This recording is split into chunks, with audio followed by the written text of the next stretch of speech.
Hello viewers, মৌলা কুকিংয়ে আপনাদের সকলকে স্বাগত। আমি কিন্তু আজকে ভীষণই একটা হেলদি রেসিপি নিয়ে চলে এসেছি, ওটসের ইডলি। অনেক দিন ধরেই ভাবছিলাম যে আমি ইডলিটা বাড়িতে ট্রাই করব, তো করা হয়ে উঠছিল না। মাই বেসিক্যালি করে থাকে, তো আজকে ভাবলাম আমিই করি। তো সকালবেলা উঠেই আমি ব্রেকফাস্ট তৈরি করে নিলাম। এখানে ওটসটাকে আমি ভালো করে গুঁড়ো করে নিয়েছি, এরকমভাবে গুঁড়ো করে নেবেন। এবারে আমি টক দই নিয়েছি, এটা রুম টেম্পারেচারে রেখে ফ্রিজ থেকে সঙ্গে সঙ্গে বের করে কিন্তু দেবেন না, তাহলে এতটা ভালো হয় না। রুম টেম্পারেচারে রেখে আপনি টক দইটা কিন্তু ইউজ করবেন। এর মধ্যে আমি পর্যাপ্ত পরিমাণে জল দিয়ে নিয়েছি।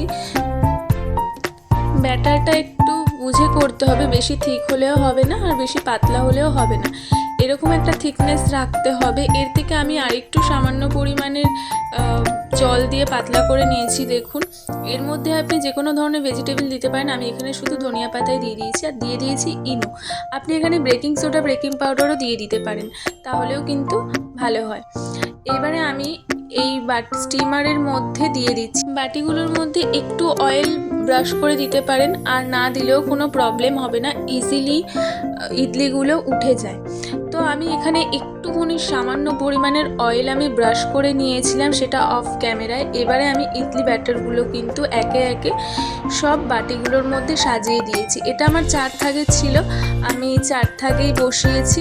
এবারে আমি একটা গামলাতে গরম জল করে নিয়েছিলাম, জলটা অনেকটা গরম হয়ে গেছিলো, ধোয়া উঠছিল, তখন আমি কিন্তু স্টিমারটা ওর ওপরে বসিয়ে দিলাম।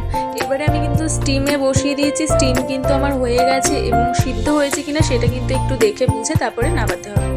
দেখুন, আমার কিন্তু ইডলিগুলো হয়ে গেছে, আমি নামিয়ে নিয়েছি। দেখুন কত ইজিলি উঠে যাচ্ছে, আর অনেকটা ফ্লাফি নরমও হয়েছিল। যেহেতু বাটিগুলো অনেকটাই ছোট, তাই ছোট ছোট হয়েছে, তবে খেতে কিন্তু ভীষণই টেস্টি হয়েছিল। এরকমভাবে চটজলদি কিন্তু আপনারা বাড়িতে একটা হেলদি রেসিপি করে নিতেই পারেন।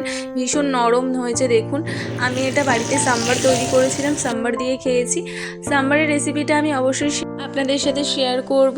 এরকম বাইরের জাঙ্ক ফুড না খেয়ে বাড়িতে কিন্তু এরকম হেলদি ব্রেকফাস্ট আপনারা তৈরি করে নিতেই পারেন। ভীষণই ভালো খেতে, টেস্টি খেতে। যদি আমার রান্নাগুলি ভালো লেগে থাকে, লাইক, কমেন্ট, সাবস্ক্রাইব অবশ্যই করে নেবেন, এবং প্রচুর প্রচুর শেয়ার করবেন। Thank you for watching.